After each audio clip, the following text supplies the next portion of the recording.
This continent has suffered so much and continues to suffer because of imperialists. These imperialists have only one cliché in mind. Africa is the empire of slaves. This is how they see Africa. For them, Africans belong to them. Our lands belong to them. Our subsoil belongs to them.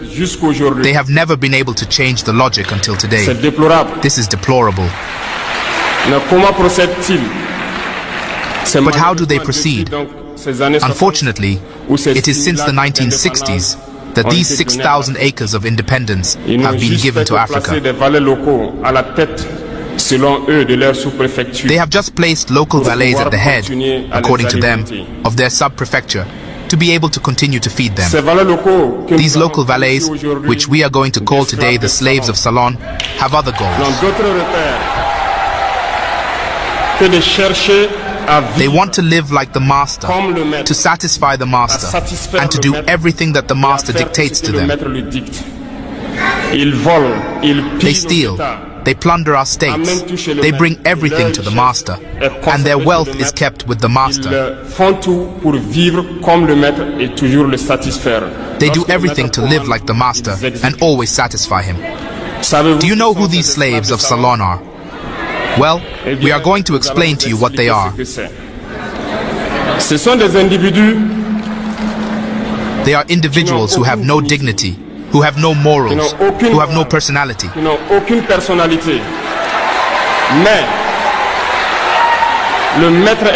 But the master slave has always known how to identify these individuals. They are always ready to betray their brother, to satisfy the master. They have betrayed us since independence, and others continue to betray us to the benefit of their master. These individuals continue, against all odds, to help the master plunder Africa.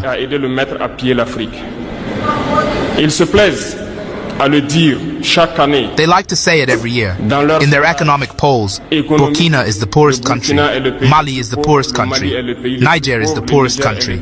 We are ranked among the last.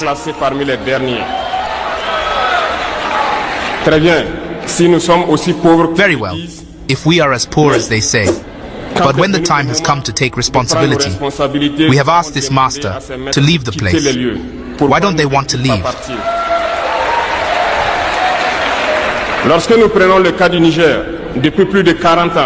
When we take the case of Niger, for more than 40 years, some countries have been exploiting uranium to produce energy at home. From Ottawa to Paris, the streets are illuminated. It is the light. But in Niger, it is the darkness that has served us.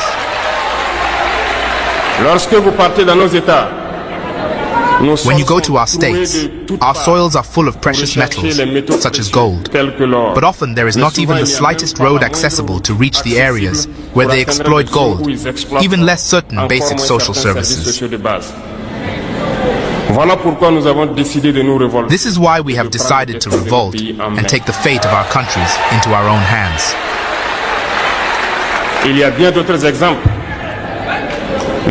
There are many other examples. But when we decided so, we were approached by some saloon slaves to pass on the message of their master.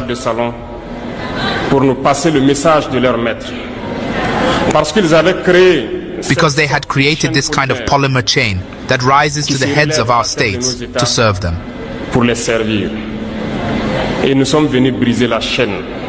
And we came to break the chain. And it is inconceivable for them. They approached us and asked us to enter the ranks to make the elite leave that must lead Africa.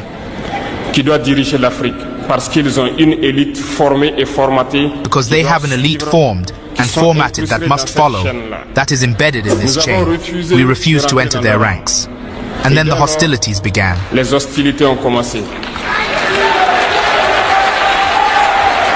They have sent several mercenaries and trainers to our area. The agents have descended into the Sahel to carry out barbaric, cowardly attacks against our people, hoping to revolt them.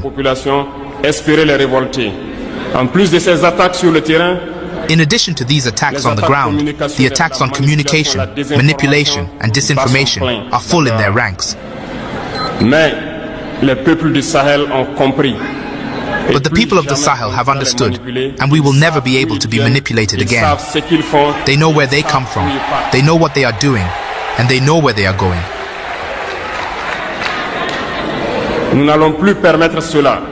We will no longer allow this. People are awake, and people are fighting today, not for ourselves, but for future generations. Come back to my YouTube channel. Remember, if it's your first time, don't forget to like, subscribe, and share. Okay guys, in today's clip, I have this clip of the youngest president from Africa, Ibrahim Traole, the president of Burkina Faso. And we all know what Ibrahim Traole is doing. He's removing colonial system in Burkina Faso, and he's also encouraging not only African leaders but the leaders from Caribbean, especially from Jamaica, to also do the same, not to be the puppet from outside, to also remove the colonial system from the country so that the country can develop in a good way. The country can be free from these colonial rules. So guys, kindly watch this clip until the end, and then you come back for more discussion. We are called putschists. We are not French. We do not understand what that means.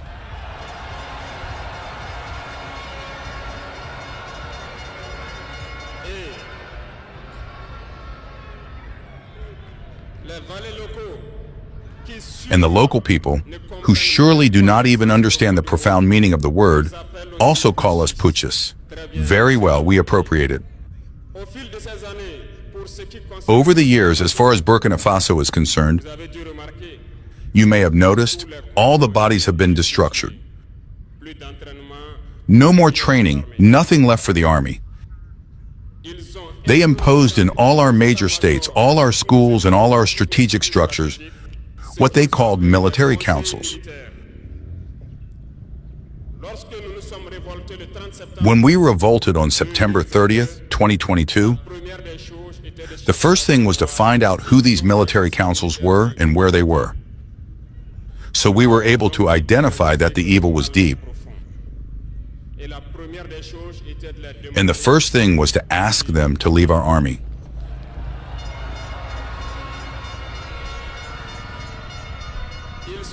They left. And what I told you not long ago, you cannot hope to find your lost object by calling on the one who stole it to come and help you find it.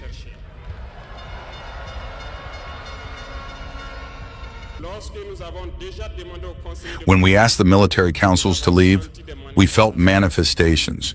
We were made to understand that we would not be able to get by without them. And every time they told us, it was translated by attacks on the ground. We received the message well. At the dawn of the year 2023, we decided to tell the foreign forces present here to leave, because we want to fight in Burkina Faso.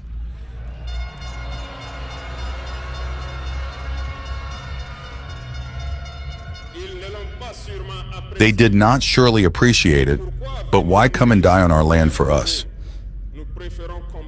We prefer to fight ourselves. We ask them to return home. Unfortunately, I tell you here today, as I like to say, colonization has returned. There are slaves of Ceylon who still have not understood. In the meantime, military officers wrote to us and approached us to tell us that it was a very bad decision and that we would not last 2 months. Files were written. We were sent these files to make a strategic analysis of their thoughts.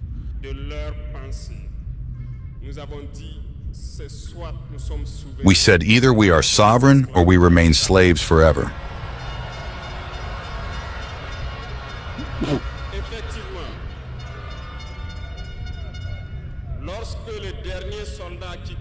Indeed, when the last soldier left Burkina Faso, we understood what it was about.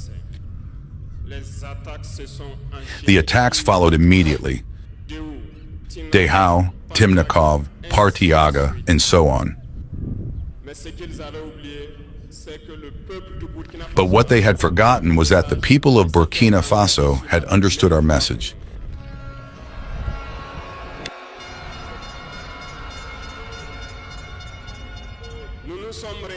And had engaged in the same way as we did. We reorganized quickly, and suddenly we noticed that all the sleeping terrorists had woken up in Burkina Faso. We reorganized the army as quickly as possible. At an unequal speed, we have created several units, and even if several others are yet to come, we have equipped them. And today this equipment continues because in the days to come, the months to come, what you will see coming to Burkina Faso must make our army a power to fear.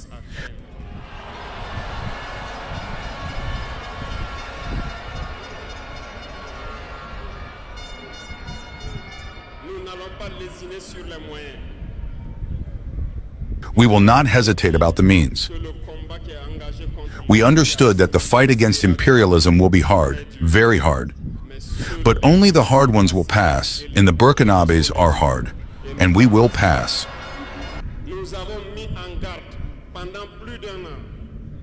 We have put on guard for more than a year the local valets, the slaves of Salon, so that they do not betray their country for the benefit of imperialism.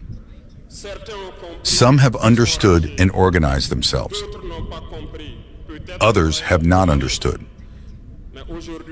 Maybe they thought they were smarter, but today we have no more feelings about this theft. Guys, welcome back again to my YouTube channel. I hope you have watched the full clip. You have heard what this youngest leader from Africa, Ibrahim Traole, has said. He has a strong message to all the African leaders, not only African leaders but also from the Caribbean leaders, especially Jamaica. He's encouraging them to take away this colonial system into the country, to abolish this colonial system, because he feel like these people are just using African people. Remember, countries like Burkina Faso, Mali, Chad, they are amongst the poorest country ranked in all the world. Come to Africa, they are among the poorest country, but it's not because of their fault. These countries have minerals, have gold, have fertile soil whereby they can invest it in it and they gain a lot of money. But what do? This colonial system come to the country, they take over everything. Look at this mineral thing. They go to mining sites, they take all over it, or maybe they take big shares so that they can benefit from themselves, leaving aside the local people. So Ibrahim Traore has come on strong, and he has decided there will be no colonial system in Burkina Faso. Ibrahim Traore is coming out and saying there are mining sites, but there are no good roads whereby you can go to access this place. All the roads are bad. There is poor infrastructure in Burkina Faso. That's why it's being ranked the poorest country. And countries such as Burkina Faso, or all countries in Africa, they should have good infrastructure, good roads, so that at least people can able to access from one place to another. Companies can be able to transport their goods from one place to another, and this is the only way they can reach at this point is through having a good leader, having a leader who is fearless, having a leader who knows the problem of his people, having a leader who understands what his local people need. You see, Burkina Faso is being ranked the poorest, but it has a lot of things that can lead it to be the richest country in Africa. A country that has gold site, has minerals, has oil in it. It's a very good country that can develop in all the world, because these are the things that create job employment to people. These are the things that create good infrastructure to the country. These are the things that create good communication in the country. And if a country has something like God, what can it hinder it to be a good country? What can it hinder it to be a developed country? People in Burkina Faso are suffering. They are poor, not only in Burkina Faso, but in all Africa.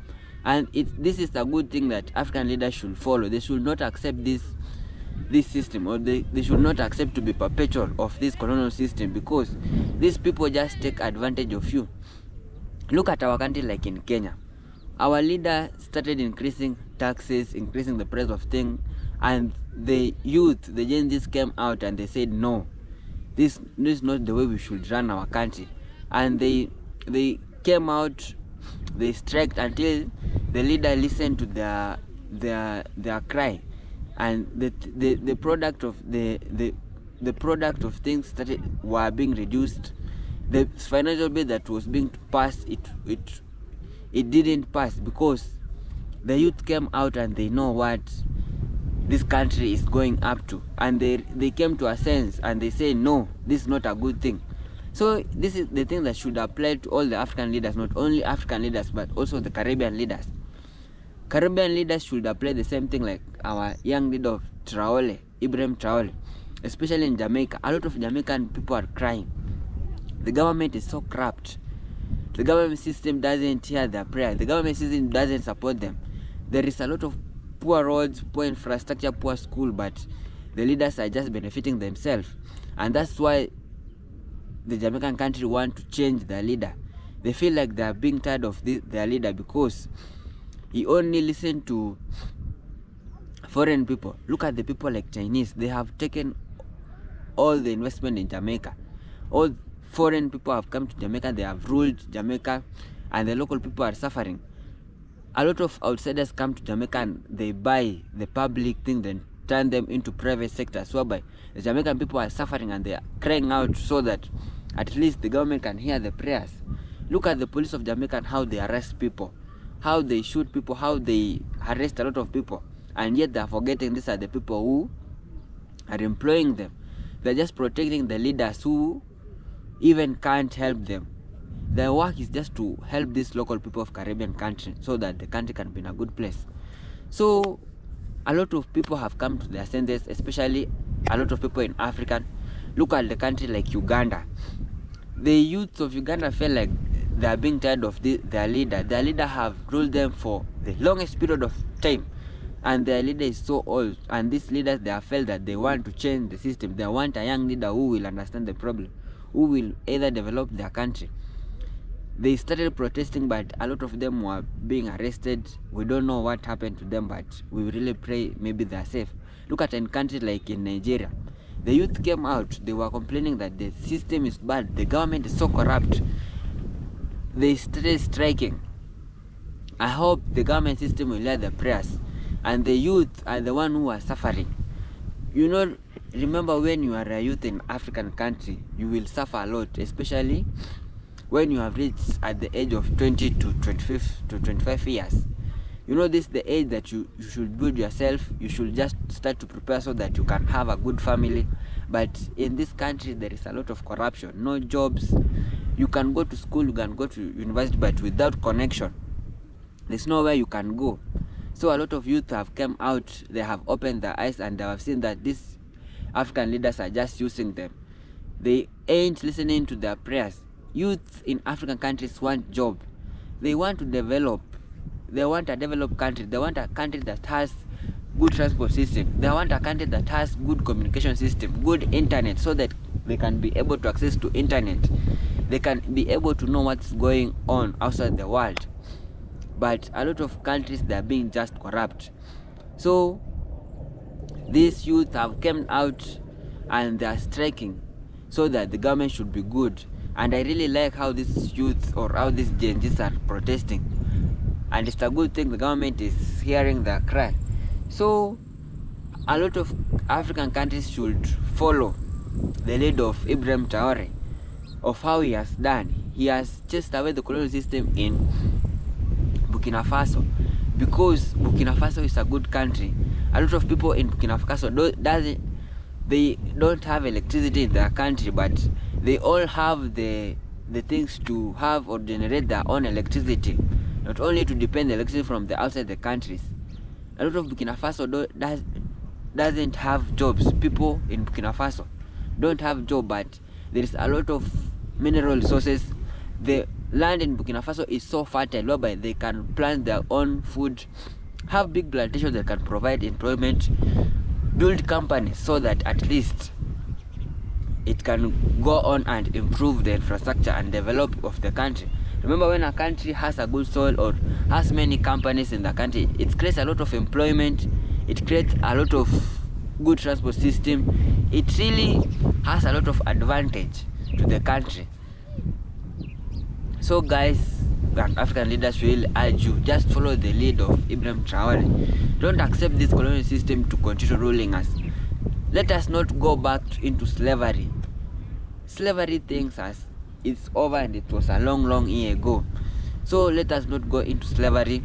Let us just follow the lead of Ibrahim Traore and our country will be developed like these other countries.